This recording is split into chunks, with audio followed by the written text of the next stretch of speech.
fellas, welcome back again to another episode of Tactical Enlightenment. This continues on with our Bannerlord Aserai Peasants Bandit Revolt. Our revolt now has completely overrun the former Aserai territory. We own almost all of the previous Aserai cities and castles, as our revolution not just gains a head of steam, but has a head of steam. In this episode, we're going to try to destroy the Southern Empire, although it might take a couple episodes, and who knows what setbacks we will encounter along the ways.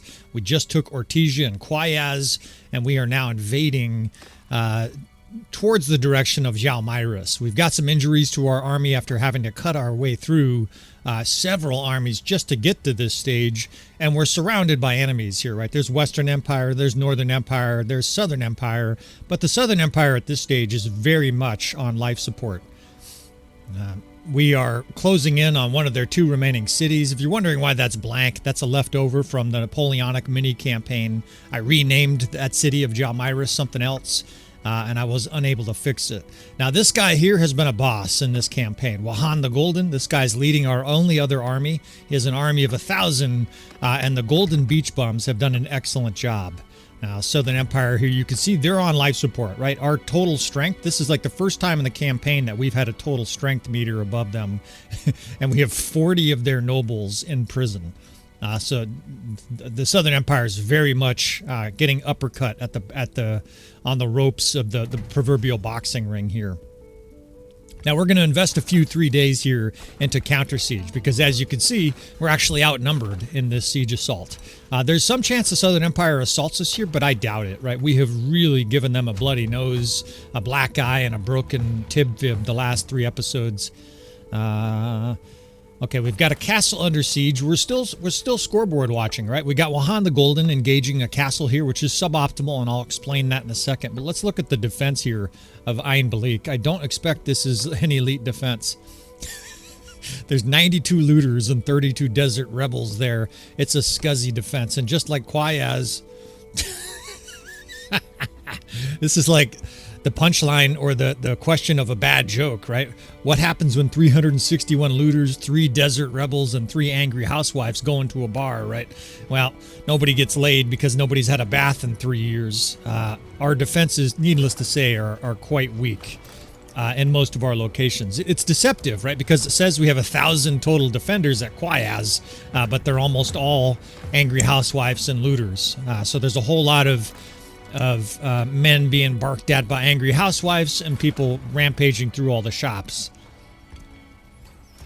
Now, I still need to invest this time, right? We just can't afford to lose 500, 600, 700 troops on this siege assault. This is going to be a challenge, and this is one of the more interesting defensive layouts in the game. This city of Jalmyrus here, Jalmyrus, is a really interesting city. So it's going to be a challenge to take this, but I'm probably going to include this just because tactically this has a good chance of being unique. Unfortunately, our catapults here are targeting the wall. I want them, of course, to try to destroy the catapults, and they're just not behaving. Now, I promised to mention that you really don't want your companions sieging castles and cities because generally what happens is it takes them 3, 4, 5 days, and during that time they get weakened and then destroyed by an enemy force. So that's one of the reasons I'm in a hurry here. I don't want to stay for a week just sieging this city down. Now, they've taken down a wall, so I guess we'll use that. I was hoping they actually wouldn't. Quayaz is under siege now. Man, I was hoping they actually wouldn't destroy a wall because now we're going to have to deal with that on defense, right? That wall stays broken for a number of days. But I guess for now we'll take it, right? We have all of our siege up. We have a fire catapult. We have a ram. And now there's a hole in the wall. We should be able to blitz this city pretty hard. Yeah, when you have a hole in the wall like that, I've noticed it lasts for like a week before your troops or whatever. It simulates your guys are like laying the bricks and stuff like that, trying to put it back together again. That means if an enemy assaults this city a couple days after we leave, and obviously we can't leave a huge garrison here, it's going to be immediately vulnerable to that. Now, there's the hole on the left side, and we have just ladders here on the right. We do have some siege. But I think let's try a blitz with this city. Because of the layout of this city, I've defended this city before, or more accurately, I've assaulted this city before. I'm not sure how many times we've defended it, once or twice. I think we could try to blitz this left side. That hole in the wall, if you have strong tactics and you know what you're doing, we could try overloading the left side of our forces here and really blitz the city before they have any ability to react to that. In other words, right now their troops are sort of spread out over the whole city trying to defend it. If we can just ramrod, super quick blitzkrieg style, a bunch of troops through that left side, we have a decent chance here to overwhelm the enemy in siege. So I've got some ladders, but honestly, I don't care. If some guys go up the ladders on that far side, that's fine. It'll preoccupy the enemy a little bit. The ram with the 3rd Division is coming at the gate, but we're going to make our main punch through here on the left with the 1st, 2nd, 4th, and then I'm not quite sure what's happening here. I'm frozen.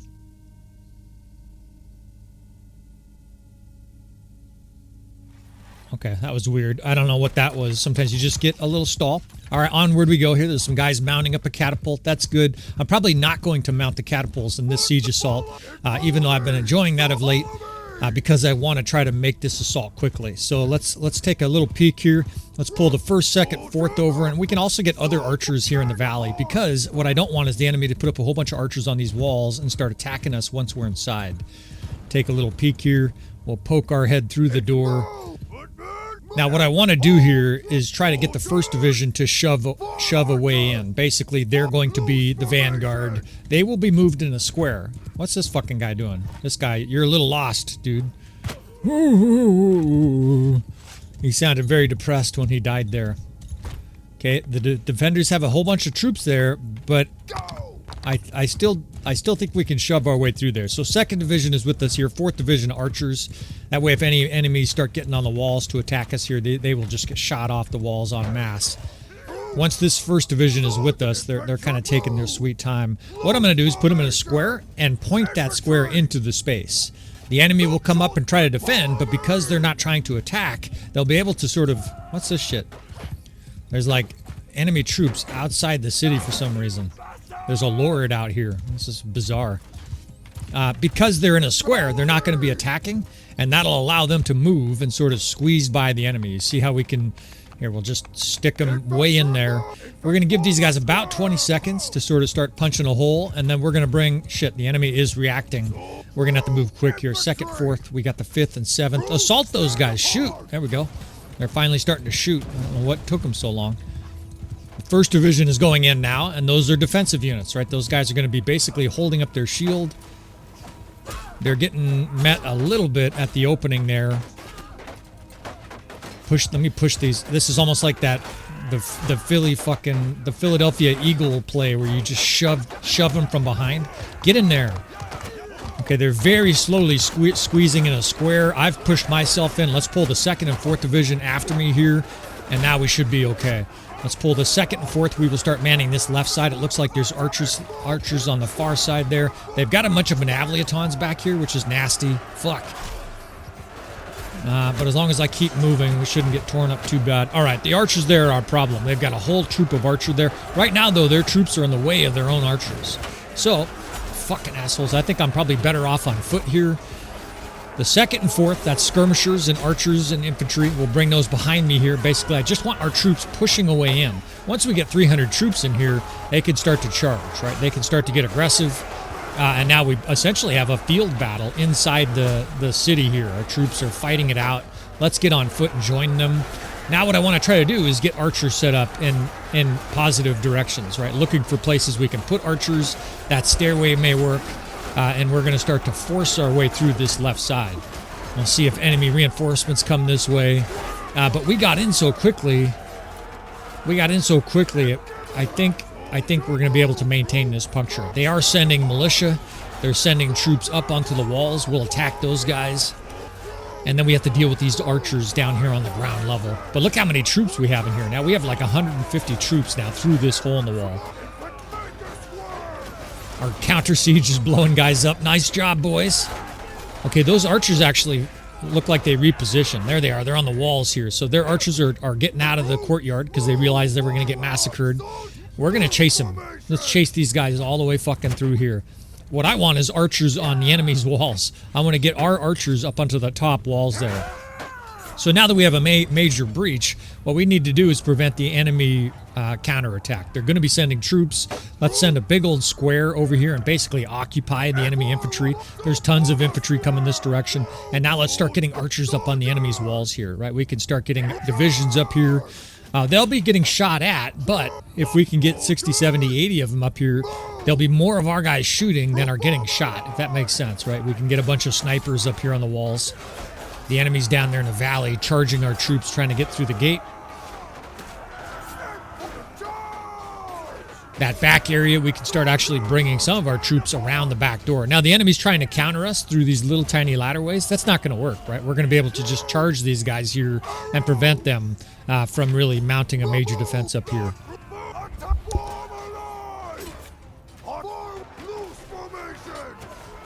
This game is very much harder when you have to sneeze right in the middle of a command. Shit. All right. Well, they're getting shot, but they're also counter shooting. I'm probably going to thin these guys out. You see how those archers are like 4 deep? You don't want them that deep, right? Half the guys can't shoot. They're in the way of other guys. So we'll probably steal from some of those guys, get them spread out here a little bit more, and really start to rain down on the enemy. It's a great feeling, right? The enemy's now the one that almost like they're attacking the keep. We've got archers on the walls. We've got skirmishers and infantry coming around behind the enemy here, and the enemy really is fucked at this state, right? This is definitely a checkmate. Get a nice thin line of archers set up there. We've got some infantry sort of piddling their way through. The enemy's trying to bring up defenders here, but they're just going to get shot. They have no chance. All right, let's bore in here at the front door. Let's try to blow this door open, because then the rest of our troops outside will come right through the door. Now, mindful of reinforcements, we're going to get enemy reinforcements basically right on top of our troops here. Unfortunately, the game, the little spawn point for reinforcements, in fact, they just appeared. Look at them. They just popped out of the ground. Fortunately, I see a lot of guys with the shirt down there.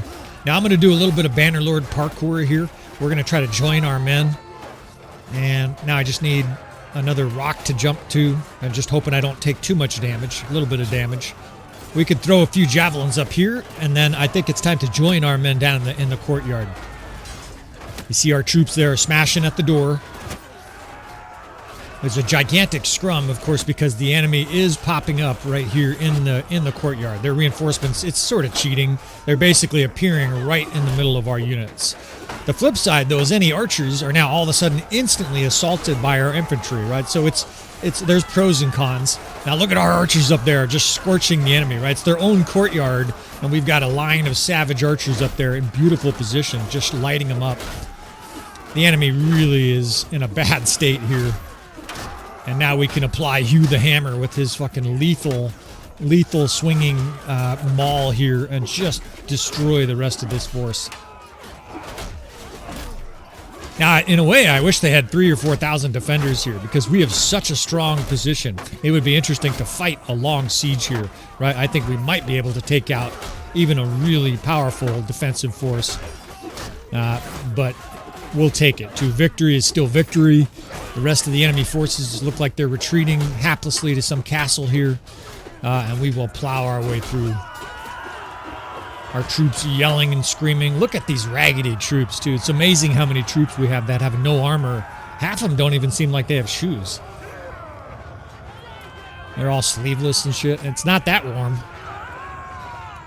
They're kind of zerging the last of the enemy in this tower, and victory is achieved. And very minimal losses, right? And look at that shit. That's so sick. We've got a line of our own archers up there just scorching anything in the valley. Ah, the joys of siege assault.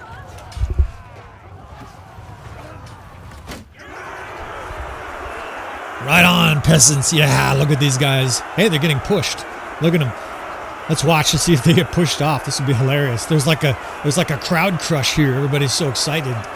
Ah, too bad. I was hoping to see these guys get pushed off and get suicided. Whoops. I almost fucking illustrated my own prophecy there. All right, we'll take that, right? 150 losses and only 43 dead. That is amazingly efficient for the defense size here that we faced. So we'll get some reinforcements left. Let's see how we're going to do this here.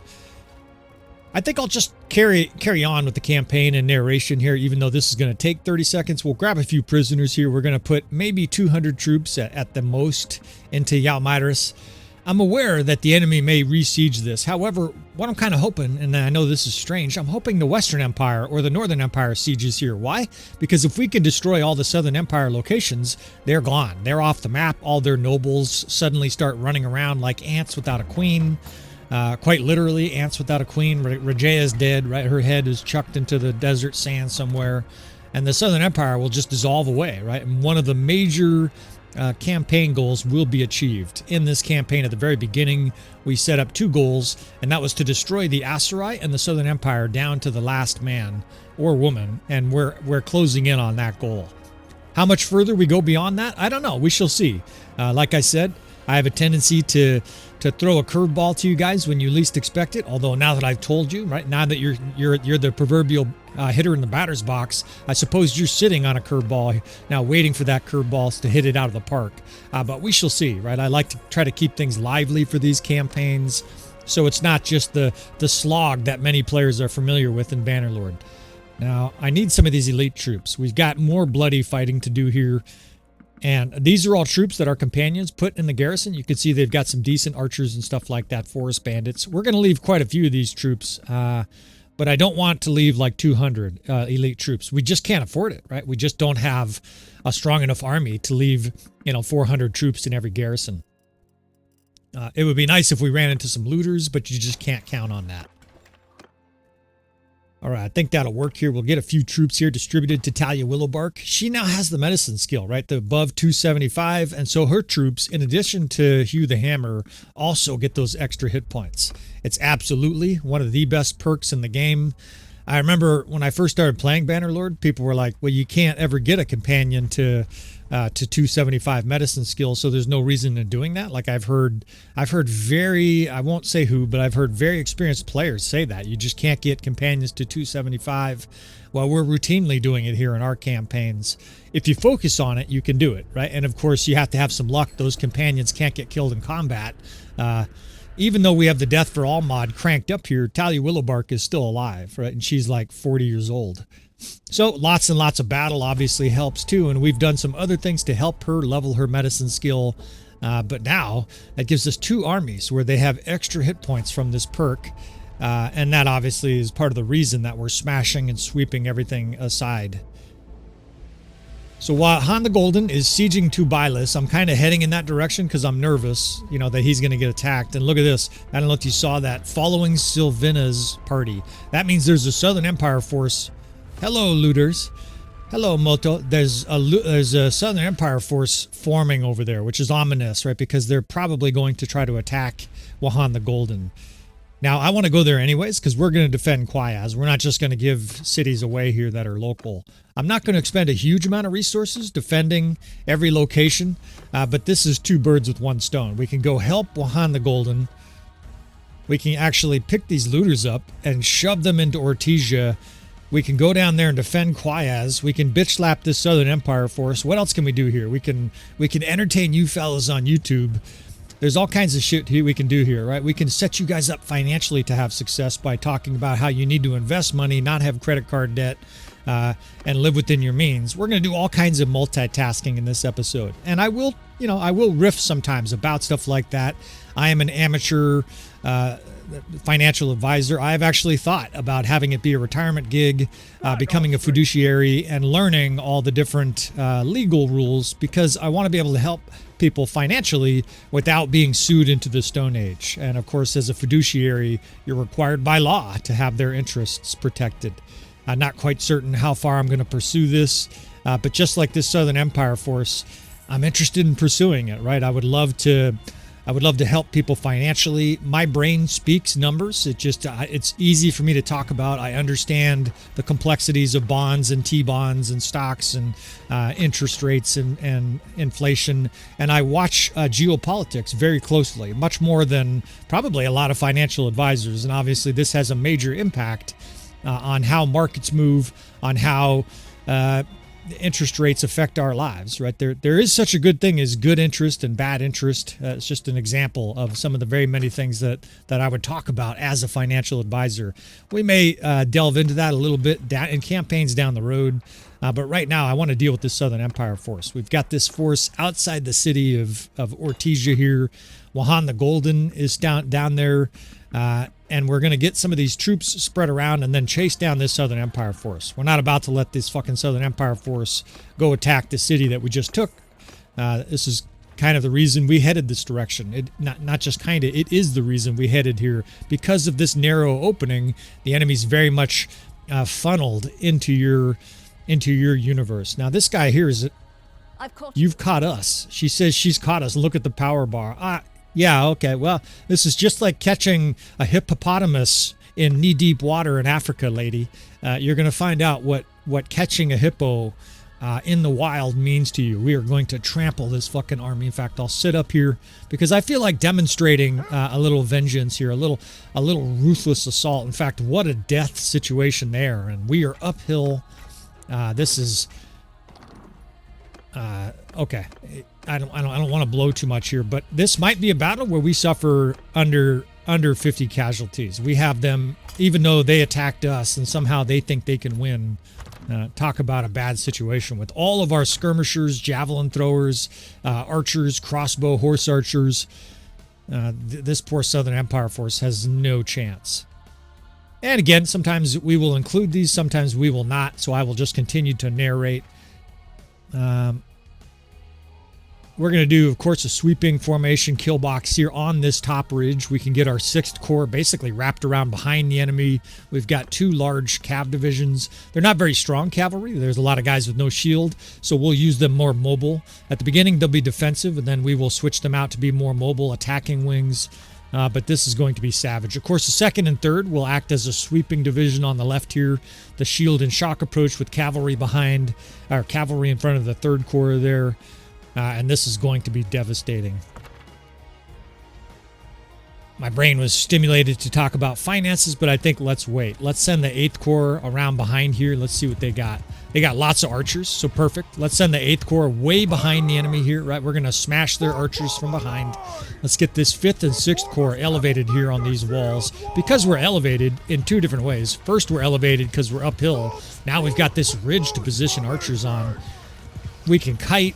We can basically just do whatever we want in this battle, right? We can enact one of 10 different battle tactics.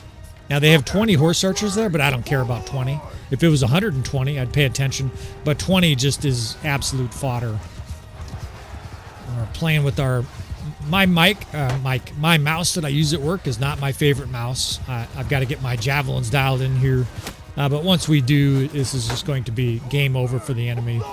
The 8th Corps has quite a few guys that have javelins, right? Our 8th Cavalry. We don't have a lot of good cavalry, but what we do have is they have a lot of javelins, right? We got a lot of bandit, nomad bandits and shit like that, and a lot of them have javelins. The Harami, stuff like that. All right, so the 6th Corps is shredding everything. It's just a constant spray of death spam on the right. The upper right there is just fizzing. The 8th Corps is now behind the enemy. We can drag them in for a few javelin flybys. We're gaining levels. Their pathetic archers are actually out in front, which is the worst possible strategy they could have. They're just getting cut apart by our archers. We've got archers, of course, surrounding them, basically. Now we can harangue them with the 8th Corps here, move the 1st up in a shield wall, bring in the 2nd and 3rd Corps for shield and shock. And it's like 6 different tactics at once, and its effect is going to be just gnarly here. A little square for our 1st Corps there. All I'm doing here is just drive-by attacks with the 8th Division. I don't actually want them charging because those guys are going to get mauled. A lot of those guys have weak armor. This is what I want. Look at them attacking the square. How beautiful is that, right? Now we can send, again, cavalry behind them. The 2nd and 3rd can be told to charge here behind the enemy. The 6th can charge. I don't know if we have any deaths yet. This is just like constant green spam. For the enemy here. The 2nd Corps charges in behind them. They're already distraught. The 1st Corps can, you know what, the 1st Corps can actually just hold the line there in a shield wall. This is a bit of a hammer and anvil. We can drive these cav divisions right into the backs of the enemy while they sort of haplessly attack our 1st Division. Cavalry now close in. The 2nd and 3rd Corps can be told to charge. And this battle is over. All right, as this battle wraps up here, I'm looking up at the power bar that basically says the battle's over. We'll just run these guys down. What is good interest, right? Sometimes guys are confused when I say there is such a good thing as good interest. And of course, I'm referring to the interest you pay on debt. When you get a credit card, you're paying 10, 15, 30%. That's obviously bad interest. There is such a thing as good interest, and it all has to do with basically where interest rates are. And what that means is the cost of money. You've never heard of that term. The cost of money varies over time. Sometimes money is very cheap, and what that means is basically interest rates are really low, and so in order to borrow somebody else's money, you don't need to pay a lot of interest. Now, why does it vary? It varies mostly based on the Federal Reserve and interest rates that they set, right? People often confused what the fuck the Federal Reserve is for, and I can go into a riff about them at some point. I will try to stay apolitical. There are some people that think the Federal Reserve should just be abandoned, gotten rid of. I won't get into that part. But this interest rate that's sort of set for global interest rates then changes everything from the savings account rate you get all the way to the credit card rates to the loan rates on your homes and cars. So what that means is that baseline interest rate affects, and look at this, we had 4 deaths and 13 injuries against 1,000 troops. Yeah, our steamroller is steaming here. We're going to take some prisoners here. In fact, this is beautiful. They have a lot of units that are sort of allowed in our campaign here per the rules. These mounted pillagers will take. But let me finish this interest rate discussion here while we do this little minutia of the campaign. Let's say you got a savings account at 5%, right? You can get 5% at your bank, or maybe a CD, right? We can get basically a guaranteed interest rate over a course of 12 months or something like that of 4.5%. Well, if you get a loan, say for example on your house, and they're willing to give you 100,000 home equity on your house at 3%, you should take all the money and run.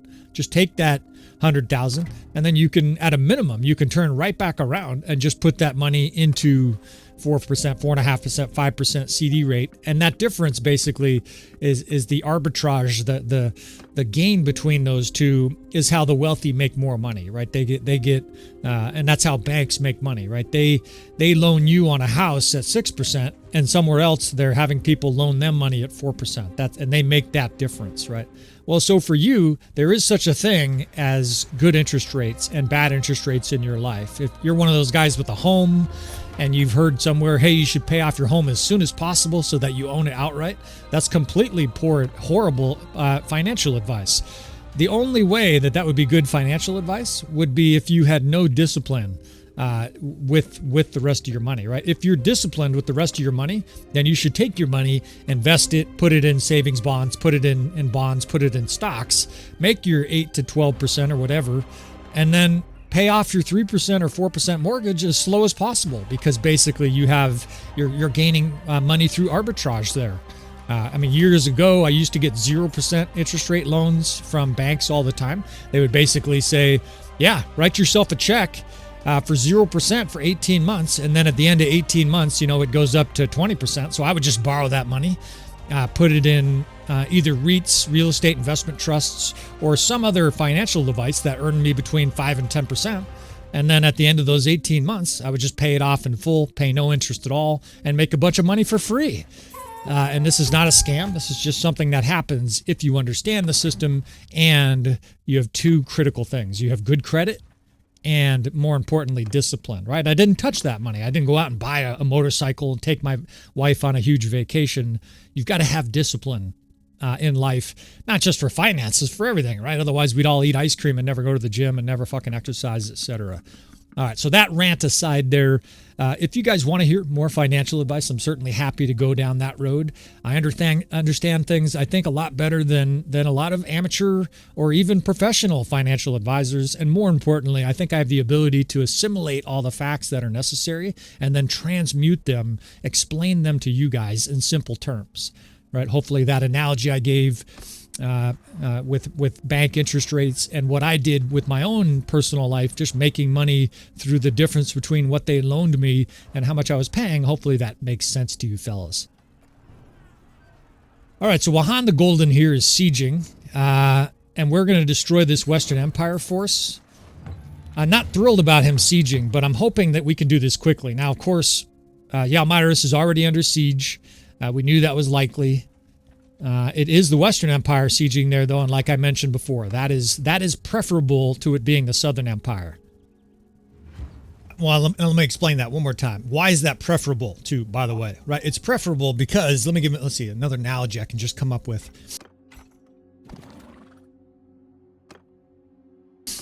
Okay, let's say that you take care of your yard for your parents. You have your own home, your own yard, and they have their own yard, and both of you have dandelions everywhere.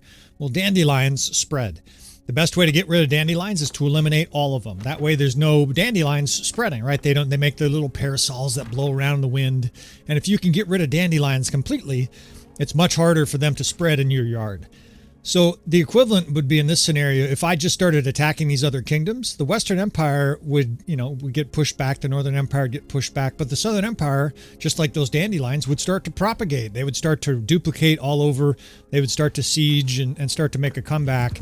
In Bannerlord, if you can eliminate a kingdom all the way, they just simply go away as a threat, right? Their nobles still hate you. They kind of run around the map for a week or two, and they're hostile to you, but they no longer represent a direct threat because their kingdom is gone, right? So in this scenario here, to fit that analogy, we're going to our parents' house and eliminating every single dandelion, all of them, right? That way they're not making any bit more, and then we would go back to our own yard and focus on it, right? We're going to focus on the Southern Empire here so that they have no troops left, no nobles, no ability to mount a comeback here. Then we will focus on these other kingdoms. I know most of you guys understand these basic concepts, but I want to say this for the players who are watching, who have a hard time with some of the campaign strategy in Bannerlord. And I'm filming hundreds of hours of campaigns. It's necessary for me to fill some of that with little nuggets of Bannerlord wisdom, or whatever the fuck you want to call it. Now we're going to joust with their horse archers here because they're giving us the chance to. As usual, when the enemy has a huge amount of horse archers, they commit the mortal sin of fighting you in detail. They're only using their horse archers, which means we're going to be able to surround and destroy a lot of these guys before the rest of the enemy troops even engages us. Now we attacked, so it does look like they are being defensive here. And this is a very strong Western Empire force. You can actually tell by the power bar. Most battles we're in, it's close. They actually have a significant... maybe it doesn't look significant, but they have an edge here. They must have strong units, a lot of tier 5s and stuff like that. They have cons guards and their horse archers. This is probably a highly upgraded army. Almost all of these guys are tier 5 horse archers, tier 6 horse archers. This is a pretty tough force. All right, so let's go ahead and block these guys from behind. What I'm going to do is basically line out a cavalry division. Of course, I'm having UI problems. These fucking urinary infections always bothering me. We're basically putting troops in their way like this so that they get slowed down and shot to pieces. This lord over here is just getting cut into shreds. That was a mercenary clan. Now, they got cons guards too, but we're just not concerned about it, right? As long as they're not attacking together, these horse archers really are ours to kill at our leisure. Now, we'll try not to bore you guys to death, right? I understand we could just cut down every single horse archer, but we don't need to do that, right? You would definitely do that in your campaign if you were in a do-or-die situation, but in this scenario, I just want to weaken their horse archers to the point where I feel like we can start moving on the rest of their units. Horse archers coming in again. They have 102 heavy cav that's kind of up too. Sometimes the enemy will use its heavy cav and its horse archers. But in this case, it really does seem like they're intent on suiciding all their horse archers before the rest of their troops engage. Let's do another trap here. Unfortunately, they're already retreating. We've done ample traps with horse archers over the course of this series. And with this few, you know, if you're facing 300, you would definitely want to focus on it. But 40, 50 that are going to be left here, we can start to move in a little bit more aggressively on the enemy. They're definitely holding back defensively. The enemy's doing that, of course, because they have lots of archers, right? We have a good amount of archers, but if the enemy has 276 archers like that, they will play defensively. They're in a huge long line here on the left, and they're unsupported. They've got a cav wing way off to that far left, but I think we can definitely take advantage of those guys. We can get cav and start to swing our formations from the enemy's right to left, basically our left to our right. almost like a typewriter. We're just going to eat up those archers, put Cav out in the way out into the distance there, and steamroll through while the rest of our troops move up. First, second, third. We could put the 6th and the 3rd over here. There's a little bit of a ridge where they can duck below it. That way they can approach without being seen until the last second and kill this little flag bearer here. Observe what we got. Lots of infantry in the middle, and there's tough infantry in there. In fact, there's tough archers too. I see Fiend Champs. I see Imperial Sergeant Crossbow. This is a tough enemy force. There are going to be some losses. This is not going to be like that battle against the Southern Empire. Also, it's almost always harder to defeat an enemy that's playing defensive, which is why I advocate for you guys, when at all possible in Bannerlord, play defensive. If this enemy force was dumb enough to attack us, we would have let them. Right? We're simply going to give what the enemy take what the enemy gives us. 1st Division is pushing over the center here. That's very intentional. I want those guys attracting attention. They all have shields, so they're going to be basically gathering arrows in their shield. Over here, we're going to do a bit of a magic trick. We're going to bring the 2nd Cavalry in a shield wall in front of our archers. And then at the last minute, we'll pull that cavalry away to the side and then let those archers open fire. It's basically like creating a blind for the enemy. The enemy's starting to scramble a little bit here. The 2nd and 8th Cavalry is now following me. We can drive them in if we need to. For now, I just want to push to the other side. Let's bring the 6th and the 3rd up here. And now these archers that just had that cavalry run through them and out of their way, open fire, right? All these guys can see. They should start raining in arrows into the enemy ranks here. And now we want to just swirl this enemy with our cavalry. We'll bring this cavalry around the backside here and basically keep everybody occupied and concerned, right? Archers don't like cavalry running through their midst. The enemy there is trying to shuffle troops around to avoid getting trampled, and we're going to take advantage of that. The 6th and the 3rd can be told to charge. That's shock troops and skirmishers. And let's just drag this cavalry right through the butt of the enemy here.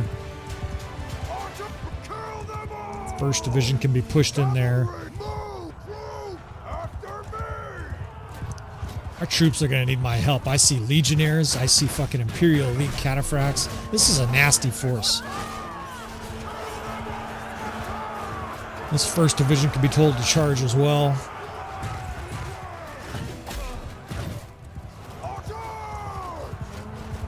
The enemy's got a lot of strong, heavy cavalry, too. This is the more I see. Of course, I didn't look at the enemy force before the battle. I just kind of rushed into it. But the more of their force I see, the more concerned I get. Still, the death spam looks good. We're going to continue to pursue this tactic here. That's a lot of infantry to cut through, but we've got just the weapon for it, right? This guy's two-handed weapon is just a savage. His polearm is almost nastier. But this hammer, man, in we go. Join my two-handed troops in here and just blast the back of the enemy line. I mean, nobody wants to fight Hugh the Hammer. This guy's lethal. Fucking archers shooting me, fuckers. Oh, shit. Well, these rocks are unfortunate. These rocks are right in the way of our pressing troops, so it's going to funnel us a little bit here. Okay, let's get the 4th and the 6th off to the side there. I just took a nasty shot in the head. I lost like half my health there. Wow, this guy, his helmet, or lack thereof, continues to be a kryptonite. Let's push this 1st Division all the way into the enemy ranks there. I just want these shields leading the way. Shock troops are following a bit in behind. Archers are doing a good job raining in damage here, but their line of sight is really limited. And I'm going to have to fight here.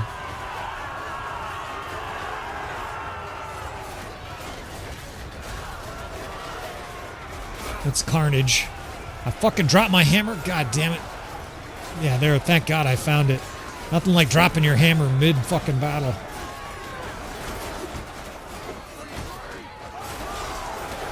And we've got ourselves an good old-fashioned brawl here. They got nasty fucking units. Fucking Fiend Champs and shit. Guys trying to fucking stab me. Lords and Fiend Champs everywhere. Fuck you.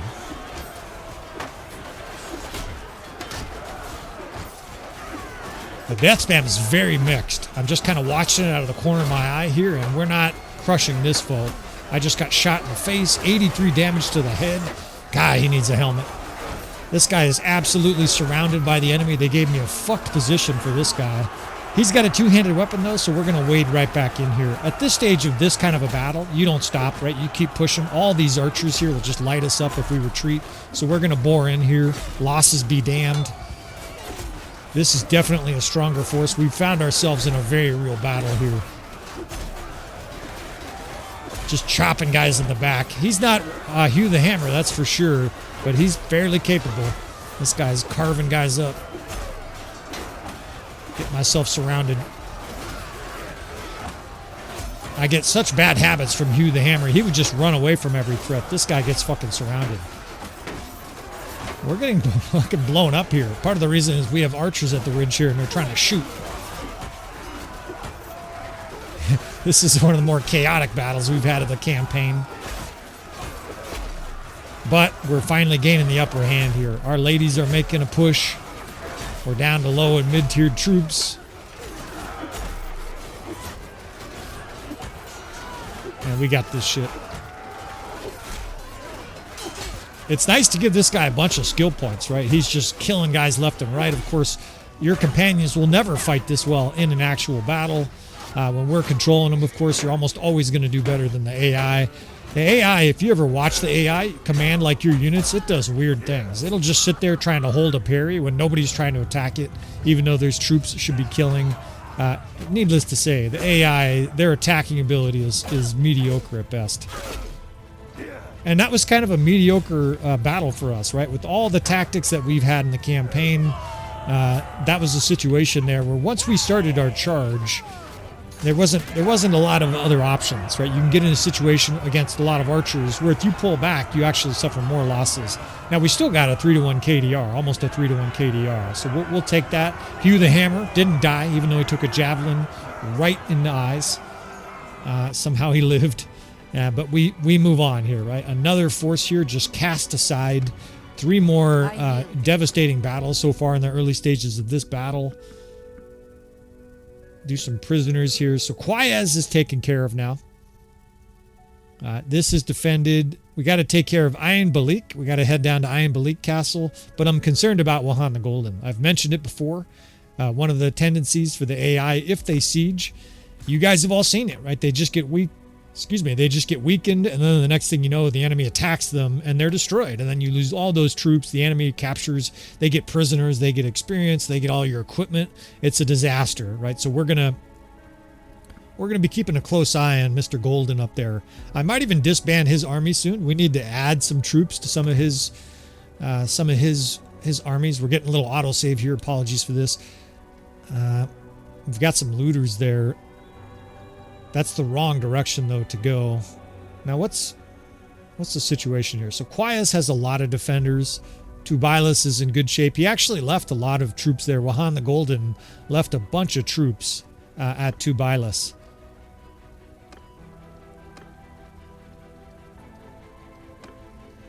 So Tubilis is ours. I don't care about peace with the Batanians. Let's take a peek here. Yeah, we'll take all these castles. I just don't think it makes sense to be giving our companions castles at this stage of the campaign. They've got a few cities. They've got some revenue. We're just not worried about it. We're not having peace, you stupid bitches. Quit fucking being a pacifist. We're fighting everybody here. And he's down to 500, but he should probably be able to handle on its own. Now, Yalmidris is still something we're going to try to defend. I'm not just going to let the Western Empire take that, but our priority still is the Southern Empire. If the Southern Empire had no cities or castles that direction, we would just ignore Yalmidris. We would ignore blank, right? Oh, shit. He is being attacked. So this exactly illustrates what I was talking about before. Wahan the Golden was sieging here, and a Southern Empire force opportunistically is destroying his army. I think we're going to make it, but it's going to be close. Ugh, hurry the fuck up. Here we go. Yeah, we're going to be able to save him, but his force is badly damaged now. This Southern Empire force really put a whooping on him. We can just auto-resolve this.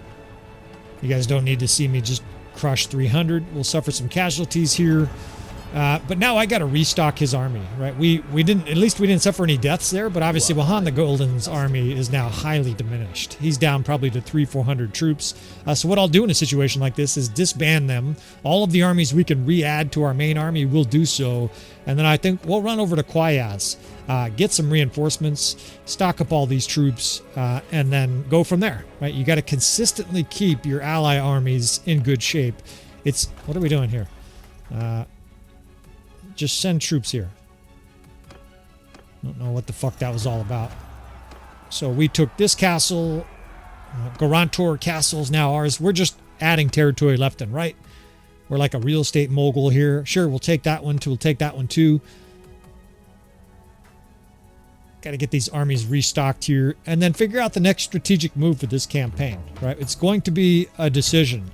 I've got I think 3 or 4 different Southern Empire targets. I want to defend Yalmyris. That's also the direction of Zionica. But if I do that, the homeland here will be highly undefended. They've got Thractori, 1, 2. They've got 2 castles left in 1 city. And look at his army, right? It's 400. This is just not an army anymore. So what I tend to do in situations like this is just say, you're disbanded, and we'll gather up those troops and then try to restock them. We've got some forces here at Ortesia. We can give them. Not all of them will join. You see the ones that are darkened out. That's because they're below their 40%. For whatever reason, I have no idea why that's a rule. An army has to have 40% of its original capacity to join you. That's a stupid rule. I fucking hate conforming to conventional fucking thought processes, and that's what that looks like. We lost Lavinia in the east, but I just don't care about the east right now, right? We're fixated and focused over here like a pair of great tits. We've got our eyes strictly on the west here. Gonna run over to Ortesia here.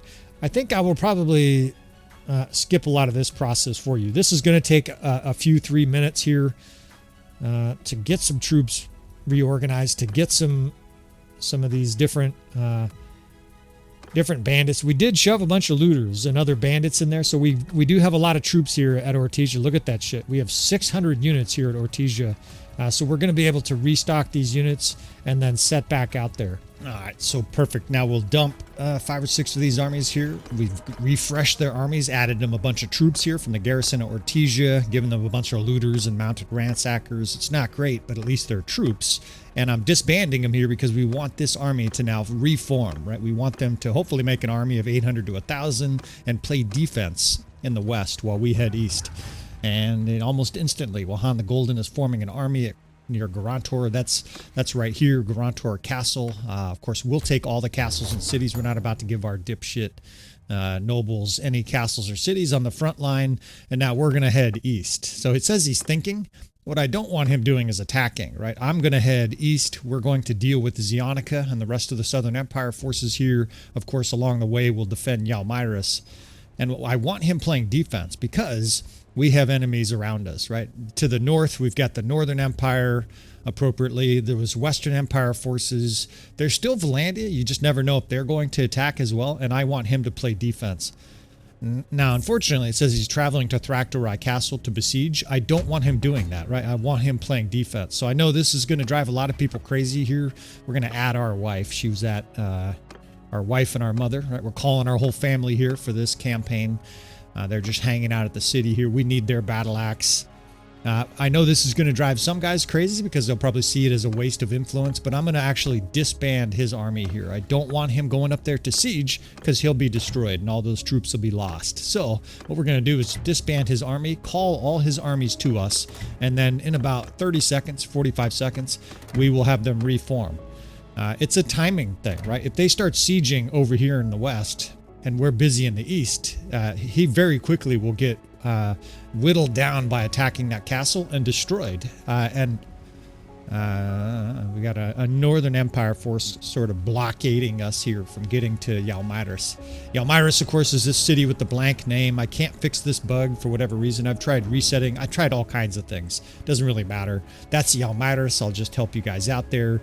It's being besieged by the Western Empire, and we're being fucking blockaded here by the Northern Empire. Calradia has decided to make peace with the Sturgeons. So that's disconcerting too. Peace with the Sturgeons means that they're likely to be an issue soon, right? We're going to have to deal with Britannia, and we have to deal with this Northern Empire force. And this is one of the side effects of having to split our forces, right? We have to be able to destroy forces like this with our 900. And not only that, but we have to be able to do more work behind this battle. So one battle at a time, but it's vital that we limit casualties here. It's a forest battle. It's kind of hard to see sometimes. Ooh, look at that ridge. I almost got a hard on looking at this ridge. Let me show you this shit. Look at this. It's a double little ridge there with a valley in between. Perfect, right? We're going to be able to set up a reverse slope decline here. I actually didn't look at their troop configuration, so I don't know if they have more infantry or not, but it doesn't matter. We will adapt regardless of what their attack looks like. Now they have to attack us right there. They made the aggressive move here, and so we will take advantage of that. Crossbow division. Let's get 5th, 6th, probably dismount the 7th. Look at that division now. That's our 4th and 3rd. These guys are properly aligned. Our 3rd division now has a bunch of shock troops, right? If you zoom in, there's a whole bunch of units with hammers and pole arms and stuff like that. It's looking pretty good. And the 4th division, again, crossbows so that they can charge and shield wall if we need them to. Now that ridge, I'm going to put cavalry, and I'm going to dismount them again. I've done this a bunch. It seems like the best way to use low-level cavalry is to simply use their horses and then have their infantry form a tight shield, or a tight square. 5th, 6th. We've got a lot of skirmishers and a good amount of archers, so we should be able to give the enemy quite a jolt as they come up to our hill. This hill right in the center of the screen here is going to be where we hold the line. I think I'll dismount the 7th and the 2nd. Now I got a dividing line here. We're going to have to kind of run up here right as the battle is starting, but I'll do my best to kind of show you this as we set this up. Of course, most of the guys watching at this stage, 20-some episodes in, you guys know what we're doing, and you know a lot of these tactics already. You're probably doing them in your own campaign. All right, so 1st and 3rd holding down our left flank. We'll get the 2nd kind of towards the top of the ridge like that. All I want these guys doing is shoving their horses in a big long line there, Jenny Craig style, just a big girth of horses there. That way we can dismount them and then use their former cav division as an infantry division. They don't have shields. A lot of those guys you can see are holding a spear, but a whole group of guys in a square is still hard for the enemy to destroy if some of them have shields, right? Even if a third of them have shields, a lot of those guys will still be protected because the game puts the shields on the outside. Now it looks like they have infantry pouring up here. Let's get them dismounted. The 1st and 3rd we're going to have on our left flank here to sweep in on the enemy. We can have the 6th on the far side. 7th is over there. Let's dismount them. The 6th here is also working on the enemy flank on our right, although they've got cavalry to deal with. Let's counter them with the 8th Corps as well. We've got our 8th Cavalry to kind of get in there and push their cavalry off. Okay, what's this? This is horse archers. They got horse archers coming over the ridge. 320 infantry. So it's going to be infantry first, and then we'll deal with their archers. We've got this ridge, so their archers they're kind of shooting at the very edge there, but they're not going to be able to do big damage to us. And pull this square. We're going to pull it away from our 1st and 3rd, because those shock troops, of course, no shields. We don't want them facing shield infantry. We want them coming in from behind the enemy, and look at how perfect that is. The enemy's moving the other way. The 1st and 3rd can now be moved in behind the enemy here, prison rape style. This is going to be savage. Over here, it's kind of messy. The enemy's sort of spread out. The 6th Corps can be told to attack. They're totally magnetized to the square, so we'll just drag it into our archers. The 6th can charge, the 1st and 3rd can charge, and I'm going to join these boys here. Actually, it's a situation where I might just stay on the horse here. I want to be able to watch the enemy archers, and at least for the time being, I think it benefits us. Although, yeah, these guys need help. They're boring in on our archers. We're not letting that shit happen. 3rd Division is right next to me here. In we go. Oh, fuck this.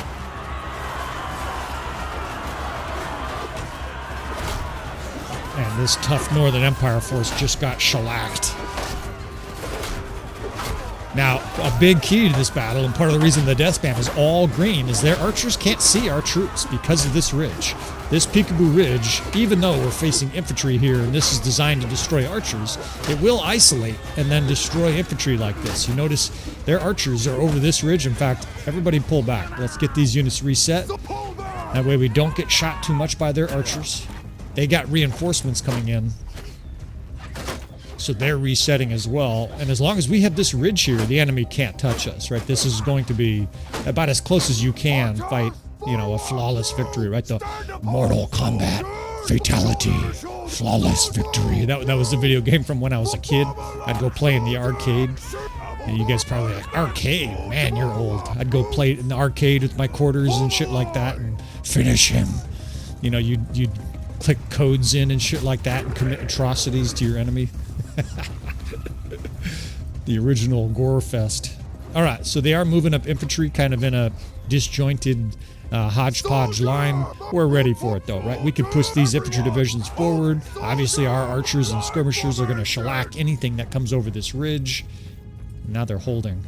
They may try a little standoff here. A lot of times archers, when the enemy has a huge amount of archers like this, the AI will be defensive. 448 archers. They have almost 500 archers. Sending a little low-level cav charge here. This is not going to amount to much except dead horses. Our guys in a square. Now we can have our archers shred everything in sight, give them hell. And most of this horse meat is going to be harvested. Our squares are just blockading them. They can't even retreat. And you see our units charging up, right? We're just not going to keep charging up, right? We just pull them back. We're going to hold this ridge here.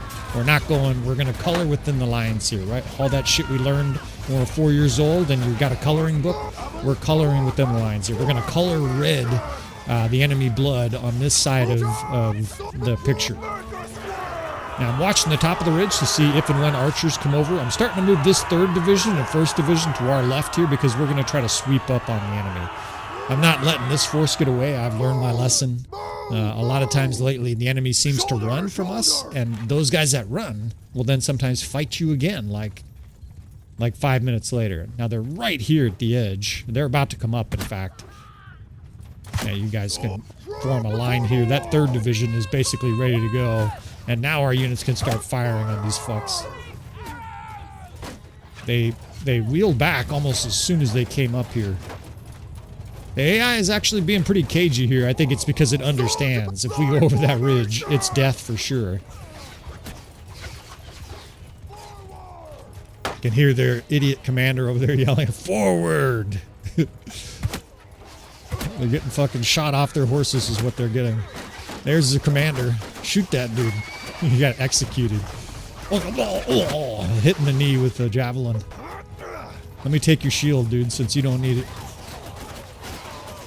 You can hear their archers just being shot to death. They're just being skewered at the top of the ridge. I think we can roll them up on this flank over here, right? We've got this 8th Corps. There's not very many cavalry, but we've got a shield division and shock troops. Let's try to... Oh, shit. I can get my shield out. Get shot in the face. I think we can roll these guys up here. I'm going to get on horse for this, just because it's a lot easier, of course, to command units from this position. Perfect. Our 3rd Corps and 1st are right here. Charge at the 6th. Let's move the archers up. Drive cavalry into their right flank. This is going to be savage. Look at our shock troop ladies. They're fucking boring in, and they're fast, right? They're like faster than Fiend champs and stuff like that because they have no armor. Their infantry is running. Where's their archers? Their archers are kind of mixed towards the front. The enemy's in a mess here is what they are. The AI is fucking bewildered. It has no idea how to deal with what we just did to it. Their archers are here getting fucking cut down by our shock troops. Let's get the 4th and 5th Division right up here on this ridge. They've got another wave of reinforcements coming in, but we're not about to let them set up. Now, I don't have a lot of cavalry, so we're going to have to get bloody here in the trenches. Although, you know what? Again, this looks like routing behavior. And you can't make the enemy stay on the battlefield, right? If you beat them bad enough, they will just simply rout. And that honestly looks like this whole force, probably 800 survivors here, has just had enough, right? They're taking their sword, their shield, and going home. They got crushed just like that Battanian highborn warrior. just running as fast as they can out of here. The enchants and everything. They're like, see you later. Yeah, to hell with you, you the hammer says. Well, that's one way to beat the enemies, just to make them quit. I mean, I imagine, I'll look in a second, but this is... Now they're kind of lining up a bunch of infantry here like they want some. We're going to have to fight. They're killing our looters and mounted pillagers here at the very end. It's going to be Pyrrhic losses, whatever these are. Right? This battle is way over. They're all just holding their shield up and desperately trying to survive. But this kind of battle here, this is where you can get a 15, 20 to 1 kill ratio. And obviously that's exactly what the doctor ordered here, trying to get our way to the rest of these Southern Empire forces. You motherfuckers. They're like turning to fight. Fuckers, killing our rebels. We'll do some torture after this battle to encourage them to retire properly next time. What kind of a retreat is this? But obviously we've got more battles looming here against the Western Empire. We've got to take Zionica still. That's going to be a difficult siege. When the enemy only has 1 or 2 cities left, it tends to pile in defenders. So Zionica is going to be a bitch. But that's the kind of battle we needed, right? That is a destructive battle with these peasants and looters and mounted brigands and shit like that. I see a few tier 5 units. We'll have to do another audit here soon. But basically a 15 or 20 to 1 kill ratio here. Another destructive assault. All right. Take some Northern Empire scuzz prisoner here, and what a gift this is, right? This is like, again, like Alexa. I would like a bunch of troops we can add to the army delivered to me today. Thank you. We'll take some Jawal Bedouin. We don't get prisoners very often that are useful, but we're starting to battle more and more enemy minor clans, and so we're starting to pile the prisoners up. It's a nice added bonus here. You know, we're recruiting like probably 3, 4, 5, 6 prisoners a day. And of course, with very limited capacity for us to recruit troops, that's very valuable. It'd be interesting to know over the course of a campaign how many prisoners you recruited. I would guess that we're conservatively at 500. A bunch of worthless loot here. And now what, right? Northern or Western Empire here, sieging Jalmyrus. We've got all these armies being pulled to us, but what we're going to do is basically disband them soon. Now, in the short term, I'm okay that they're coming this way because I have all these forces converging. There's a huge amount of Western Empire forces in this area. Of course, we're in their backwoods. And so very temporarily, I'm okay with most of our forces being pulled away. Garantor Castle's highly vulnerable. I'm going to have to send forces back there to defend that. But for the short term, this is just fine. We're going to be able to sweep right through this Western Empire force. Hopefully they form an army, right? You're just kind of hoping. They don't always form an army, but if you disband them and there are locations under siege, usually they will form an army. All right, 1150. I think we're still going to fight this battle. 736 defenders. I can't afford an auto-resolve here where we lose 400 troops. So if this battle isn't interesting, we'll skip it, right? Some of these battles here, I'm going to fight by hand. I will probably do some after editing. I see we have another force. This is Khazate looming on the horizon. So it feels again like that conveyor belt of previous episodes. But at least we have... Oh shit. What the fuck? I got a graphics glitch here. This never happens. Cut! They're fucking with my fucking game here. Let's see. I don't know if I can change any of these settings.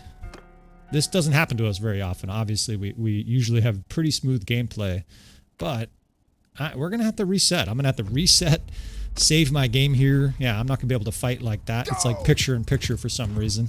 Never seen this before. So we will do a little bit of editing here. I will basically exit out of this, do a saved game, and we will be right back.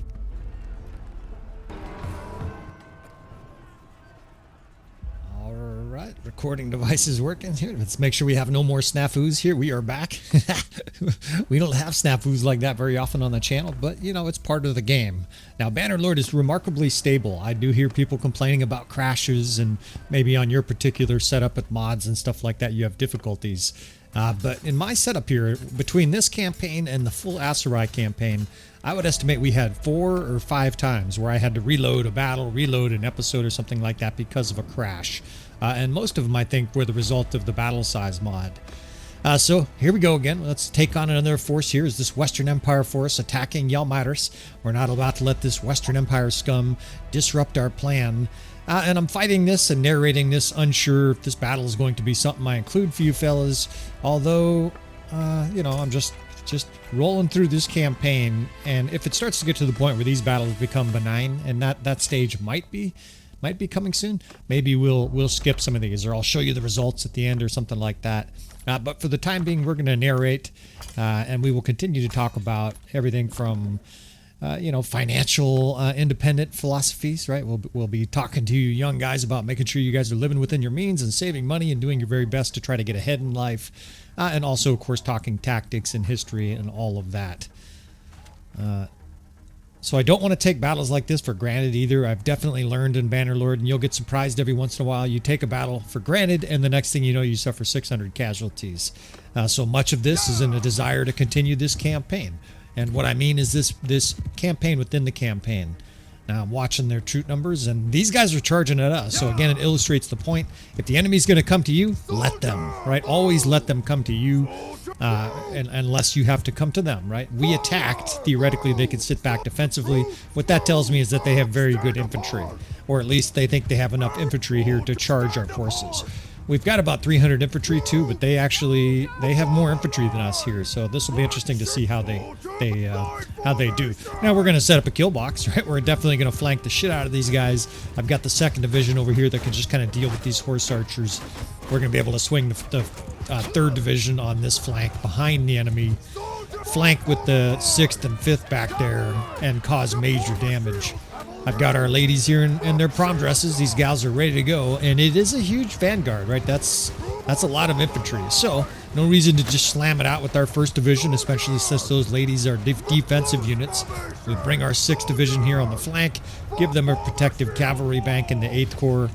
In fact, just bringing up that cavalry seems to have chased off the enemy cavalry. That's all we wanted to do there. And they're boring in hard, so we're going to push our 1st Division back all the way back to the archers here, kill their flag bearer. Oops, these 3rd Division are just loitering, and the enemy is ignoring them. That's kind of nice. Maybe they don't want to attack a woman. Maybe these guys are all chivalrous. Well, they're going to realize after this battle that they should have killed every single woman they could in this battle, because these women are now about to commit some violence on them.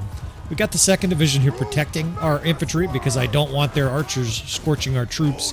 In fact, they have 221 archers back there, so that's a bit alarming, right? They do have a large archer bank. What that tells you is they have very little cavalry. This force is mostly this infantry division in the middle that is about to be exterminated. They would be hard for them to be in a worse spot here. They're surrounded by 3 different archer divisions. The 3rd Corps is just waiting here to kill them. They are getting shot quite a bit. And we're ready to collapse here. The 6th Corps is ready to charge. The 3rd Corps on the other side here is basically behind the enemy.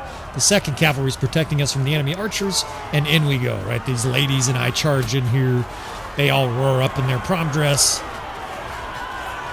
silken noble dresses and stuff like that. The 1st Division's fighting on the other side, and the enemy's just cut apart here like fucking onions on a butcher block. Sliced and diced. Smashed into the corner. At this stage, the 20 guys in the middle there, that's like a federal crime or something like that. Some kind of illegal beatdown there.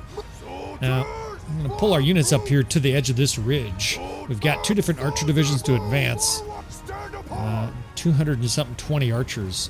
See, if we charge that ridge, we'll lose a lot of troops, right? I've learned this true with these highly unarmored units. You got to be very careful of archers. In fact, even through our cavalry here, they are shooting our units to pieces.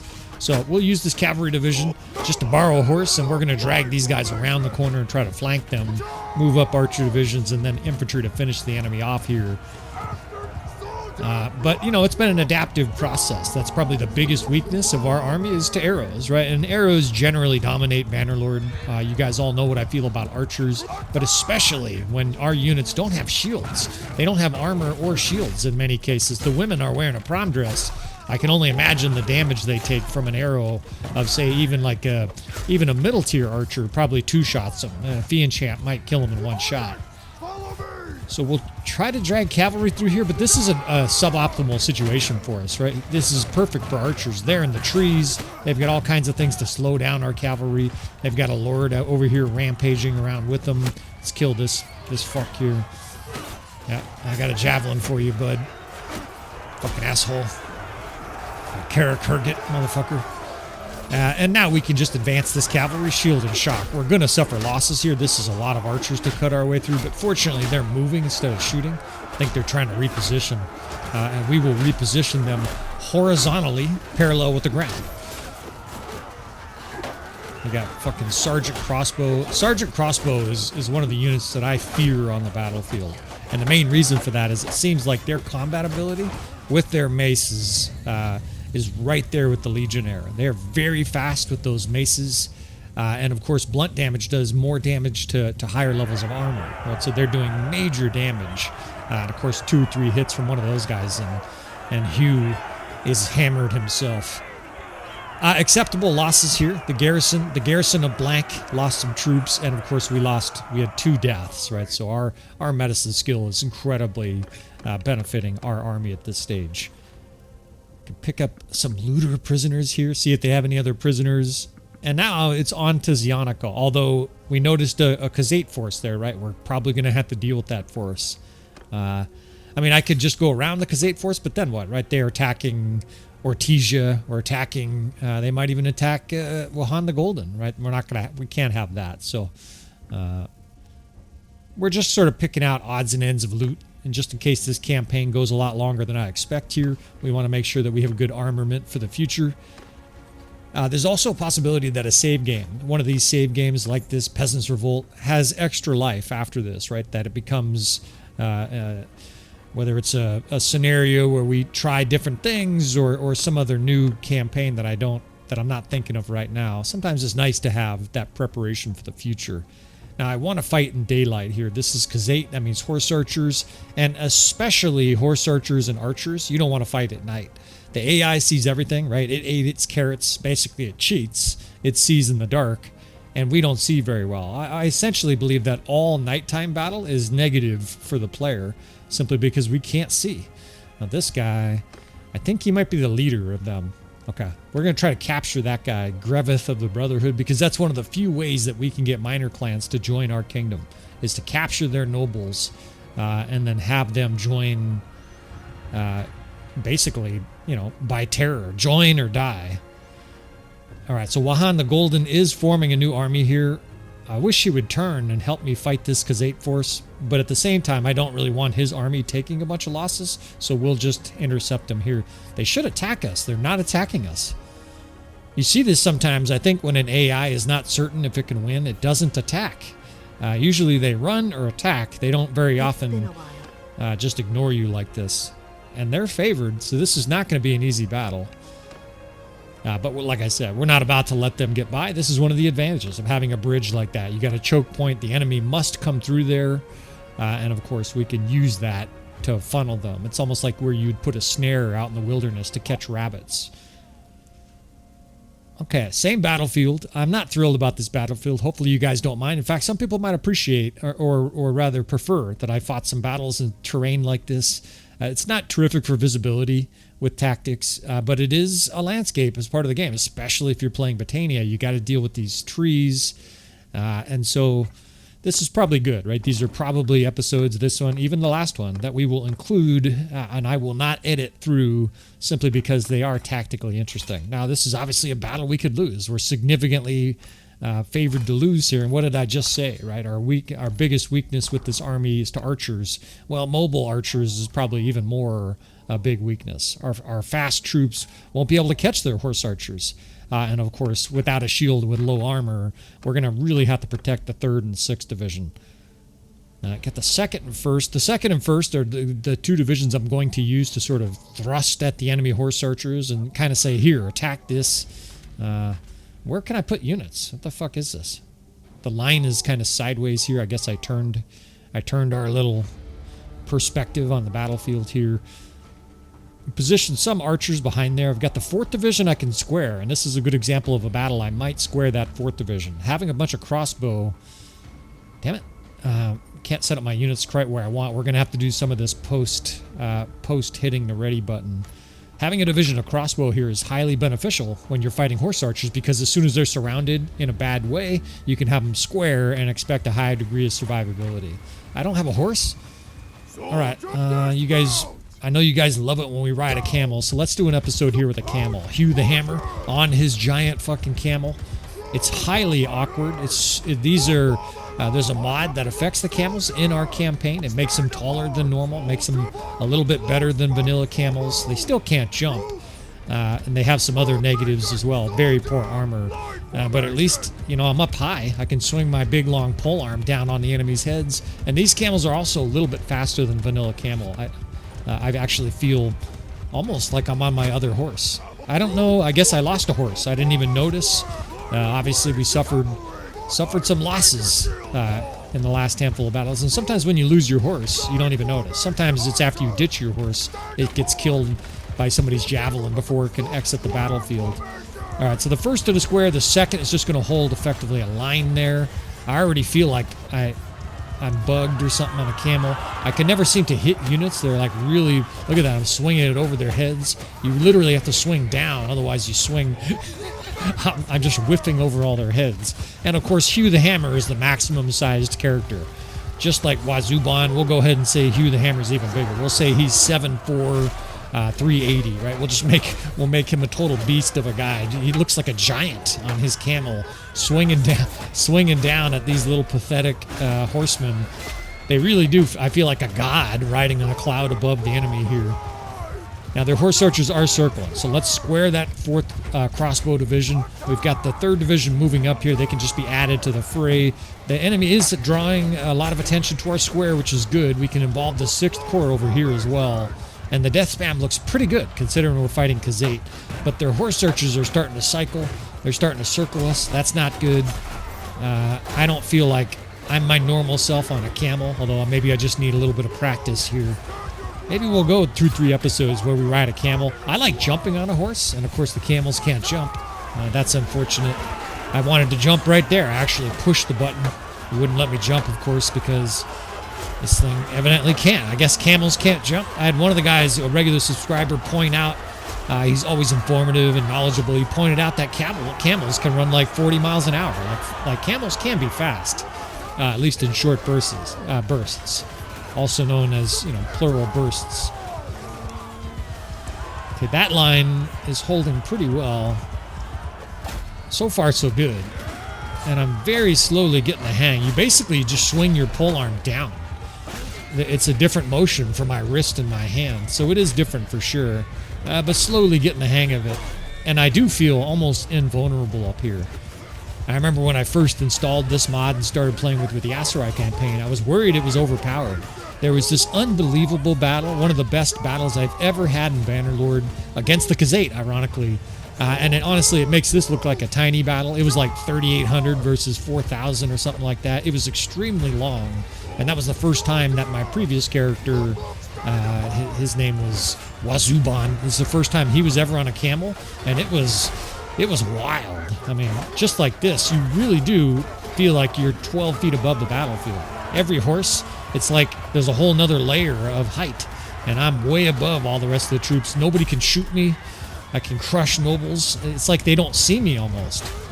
And there's some possibility that the AI is just perplexed by the height of these camels. Like I said, I was a little bit worried that it's overpowered. I'm sure I can get shot by arrows. In fact, I'm starting to get pelted right now. I don't think we'll ride a camel this whole... Well, never mind.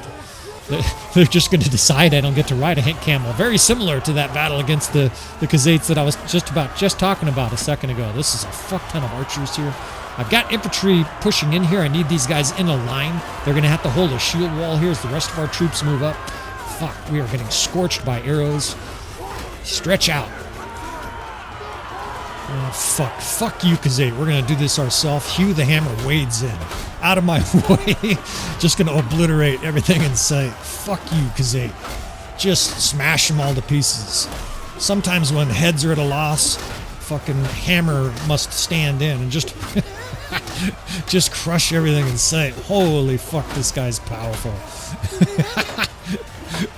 I mean, oh shit, he is a beast. Now, he needs a helmet. If he had a helmet, this guy would literally be a god on the battlefield. That's going to be fun to watch. I mean, I just destroyed 30 of their archers by himself. By me, by myself, by himself. That was fucking beast-like. And of course, it's a little bit of an exploiter, or I guess you could call it thinking outside the box with our smithing skill here, the smithing perks.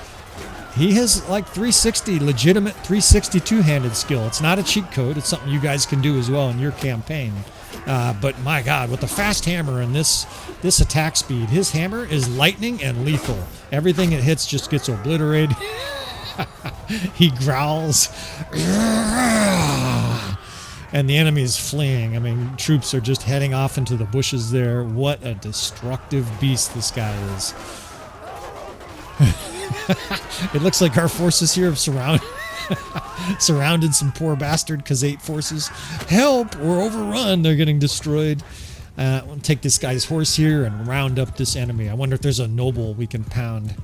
They actually have a lot. There's the little blue bar up there. They must have just a lot of horse archers. And that's often the case. These guys, especially in this kind of terrain, they're hard to corner. And of course, it looks like a lot of them are Khans guards. In fact, every one so far I've seen is a Khans guard. So this is a nasty force of Khazate. Now, fortunately, this is just the cleanup here. But man, like this was a no-joke force. And we're facing forces like this regularly in our campaign, obviously, because of the Strength and AI mod. And I can cover that here while we do a little bit of wrap-up. Try not to get killed here. These guys are wailing away with their glaive. And it won't take many shots. He might not even survive one direct shot with a Khans guard glaive. But the Strength and AI mod is running. What I have done, though, is I have very much changed the amount of troops that the enemy gets. And the reason is because your player clans will benefit from that. And I should explain, in both the Aserai campaign and the beginning of this campaign, I gave the enemy extra troops, I think to the effect of 6 or 7 extra troops per day. And of course, they just get them out of thin air. It's like a cheat code almost. And what that does, obviously, is it makes a very powerful, very quickly regenerating enemy, right? That's why they're able to keep up with us. And it feels kind of like a never-ending conveyor belt of enemies. It's because it is amplified above normal vanilla Bannerlord. Here's a noble. Let's kill this fucking guy. Fucking asshole. Crush through. Take that, bitches. Come get some. I want to dismount him. That way I can pound him on the ground. Let's try to take this fuck's noble. Take his horse out, right? Turn him into a peasant on the ground. Atta girl. Somebody just slashed him. Oh, shit. No, someone just like one-shot me. Look at that shit. Received 205 cut damage to the head. So I don't think he died, but Hugh the Hammer just got fucking hammered in the end of this battle. Of course, we're in the wrap-up stage here. Just to finish that point, though. So the AI still... we're still using the Strength and AI mod. You'll see it load up in pink sometimes if I start recording before it disappears. When I start an episode, you'll see it. And basically what it does, there's 2 or 3 big effects. First, it gives enemy lords' troops food and money. That way they can sustain large armies. That's part of the reason you're seeing non-stop armies against us. It also makes it hard to starve out the enemy. The other thing it does is it gives enemy lords a small amount of EXP every day. That way our lords are much stronger than vanilla lords. The last thing it does is it gives them free troops, but also upgraded troops, right? It gives their troops EXP each day. That's how you get a battle like this where they have so many Khans guards. Now, I wish I could see total Khans guards. I'm kind of trying to look it up, and they're all spread out. I'm going to go ahead and estimate that they had 80 Khans guards in that battle, right? There were a lot. And obviously, that makes the battle much, much harder. In fact, this guy's still killing our units here, even though... the battle's been over now for like 5 minutes. It's a good battle to reiterate some of those points for people watching that are curious, like, how the fuck does the enemy have non-stop armies? That's part of the reason. I wanted to do that for difficulty and also for action, right? Nobody wants to watch a campaign where I run around to do quests and fucking deliver the herd over here and, there's one battle every 3 episodes. You guys... especially in the modern age, right? We're all fucking TLDR. We're all distracted and attention spans of goldfish. So we need, and most guys appreciate battles. Obviously, it gives us a chance to do tactics. And this is tactical enlightenment, right? You're not watching some channel where they just F1, F3 and throw the troops at them and say, yay, we win or lose. All right, well, we are beat to fuck up. Wahan the Golden is going west, and I think we'll leave him at this state. He's actually got an army of about 600, which I think is optimal, although there's still a chance that he tries and siege Thractori Castle. I might let him at this stage and take a chance, because if we apply pressure over here, Jalmyrus, we need to go and get some troops out of there. But if we attack Zionica, it's very possible that the Southern Empire will be too busy with us to deal with Wahan the Golden, and he can take the other castle. Then I think they'll be down to like one castle if we can take Zionica. And of course he can take Thractori.